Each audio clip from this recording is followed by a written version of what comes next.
Halo kakak-kakak semuanya, kembali lagi di Kebun Kaki 4.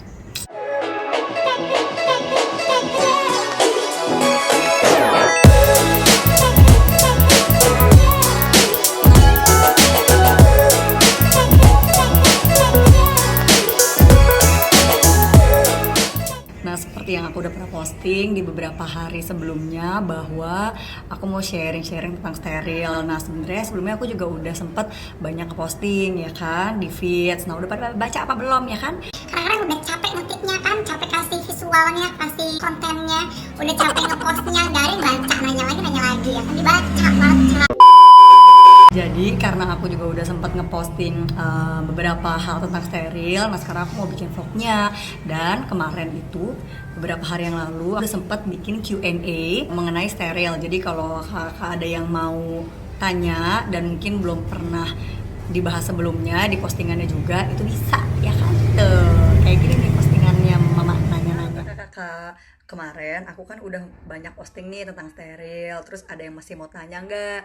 Nanti aku mau jawab di YouTube gitu. Lihat deh kak, lagi pakai obat jerawat tuh, WFH tapi jerawatan. Ditunggu ya pertanyaannya. Nanti kita sharing-sharing. Terus ya sekarang itu pas banget mau bikin video steril ini karena si Belang sama Semong itu baru banget di steril. Akhirnya 88 di steril guys. Ya kan? Nah, tapi sebelumnya, sebelum aku bacain Q&A, aku mau agak nge-summary-in beberapa hal yang aku udah sempat posting gitu. Jadi biar kita punya pola pikir yang sama dulu gitu kan. Gak apa-apa hatinya belum sama, tapi pola pikirnya sama dulu. Terus hari ini mama lagi centil ya, tuh lihat mukanya dandan, rambutnya dicatok biar rapih. Meskipun bajunya piyama gitu. Kita biar sopan aja gitu kan, mentang-mentang kita kucing-kucing gitu ya. Masa berantakan melulu, cakep dikit dong. Ya, kalau kalian lihat postingan diriku, itu kurang lebih tanggal 28 Maret, steril bisa terhindar dari banyak penyakit. Ini bener banget karena sebenarnya dengan kucing itu sering banget ngelahirin, kayak hamil ngelahirin. Nah, itu tuh berpotensi untuk dia terkena tumor atau kanker rahim gitu. Karena kan kadang-kadang mereka itu nggak bisa dijeda ya, maksudnya nggak kayak manusia. Nanti anaknya 2 tahun lagi gitu ya, nanti si ade setahun lagi, kan nggak bisa ya gitu. Ya udah birahi ya kawin ya jadi gitu, brojol terus. Jadi karena mereka juga nggak bisa kontrol atau berplanning seperti manusia, jadi itu berpotensi banget mereka tuh kena kanker atau tumor rahim gitu. Dan juga apalagi kucing yang semakin tua gitu ya, hormonnya juga semakin tidak stabil, jadinya tuh pas lagi makin tua bisa berpotensi kena kayak kanker prostat juga untuk yang jantan gitu sih. Terus apalagi buat kalian yang memisahkan jantan dan betina kalau lagi birahi.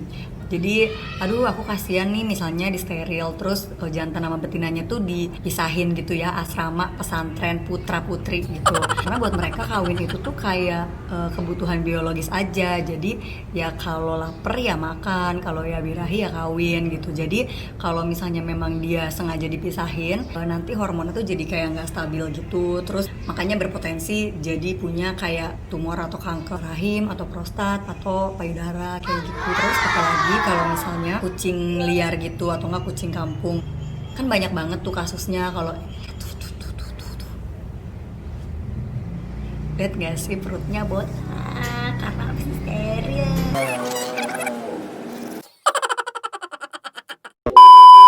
Apalagi kalau kayak kucing kampung atau kucing liar gitu ya, itu kan sering banget tuh kasusnya habis dia ngelahirin, dia tuh dipisahin dari anak-anaknya karena mungkin udah kebanyakan atau gimana. Terus anaknya dibuang ke pasar. Induk-induk yang nggak bisa menyusuin ini kan asinya berproduksi terus gitu kan. Nah, itu juga bikin potensi bisa kanker payudara gitu buat mereka. Jadi udah anaknya udah pasti mati, dipisahin kan masih asi gitu. Induknya sendiri juga berpotensi kena kanker payudara, kan kasihan. Terus yang kedua, ini sih kayak lebih ke mitos steril ya. Jadi ada yang bilang kasihan kalau kucingnya di steril nanti nggak bisa kawin. Kata siapa ya kan? Bisa enak bisa, tapi nggak jadi anak. Karena mereka sendiri juga nggak ngerti kalau sebenarnya mereka tuh udah steril. Jadi mereka sebenarnya tetap berperilaku seperti biasa, nggak ada yang berubah. Kalau berubah kamu tanya aja, kamu kenapa sih berubah gitu? Kamu mungkin kurang snack. Nah terus kalau misalnya udah steril juga, itu tuh bisa menekan birahi yang berlebihan gitu. Jadi kalau misalnya kalian ngelihat ya, ada kucing yang sampai usel gitu, terus dia sampai nggak mau makan, abis nggak mau makan rontok lah bulunya, pokoknya segala macem deh, impactnya jadi panjang. Nah itu pasti karena birahinya mungkin berlebihan atau terlalu sering gitu, akhirnya jadi rontok juga bulunya. Kalau udah steril itu sebenarnya masih tetap bisa birahi, tapi biasanya sih lebih ditekan daripada biasanya.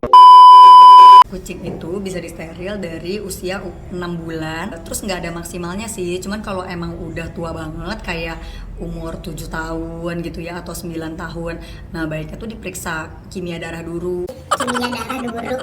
Periksa kimia darah dulu, pengen tahu apakah ginjalnya masih bagus, hatinya masih bagus gitu, karena biasanya kalau yang udah tua dia lebih beresiko untuk operasi apapun, gak cuma steril gitu, bahkan dikasih obat juga dia udah ada resikonya gitu. Jadi biasanya kalau udah tua banget itu dikonsul dulu ke dokter baru di steril gitu, tapi sebenarnya sih nggak ada batasan umurnya kalau emang sehat-sehat aja. Terus enaknya betina dulu atau jantan dulu? Baiknya sih dua-duanya ya kan, karena satu jantan bisa menyelamatkan berapa betina tuh ya kan. Dan untuk betina juga biar nggak brojol-brojol mulu gitu. Baiknya sih mungkin jantan dulu kali ya, nomor 1 dia lebih murah. Terus kan yang tadi sudah aku bilang ya, satu jantan bisa menyelamatkan banyak betina. Biar nggak jadi jendong-jendong kembong. Kalau lagi hamil dan menyusui itu nggak boleh steril karena dokternya juga biasanya nggak mau. Dan kalau udah habis ngelahirin tunggu 3 bulan dulu. Jadi nunggu anak-anaknya udah selesai nyusuin baru bisa di steril. Berapa sih harga steril? Jadi harga steril itu macem-macem ya, tiap kota tuh beda-beda, jadi nggak bisa disamain satu sama lain. Tapi biasanya betina itu tuh lebih mahal daripada jantan, karena kalau jantan itu dia operasinya tuh dari luar. Jadi FYI, kalau jantan itu biasanya ada bagian dari testisnya itu yang harus diambil, jadi dia udah nggak bisa produksi sperm lagi gitu. Nah kalau untuk yang betina itu biasanya dia harus operasi dalam. Operasi dalam tuh artinya ya memang dia dibedah dulu dan nanti operasinya dikerjain di dalam. Nah biasanya untuk betina itu diputus saluran sel telurnya gitu. Jadi meskipun masih bisa produksi sel telur, tapi nggak akan ketemu sama si sperm. Jadi tidak akan jadi baik-baik yang takutnya terlantar.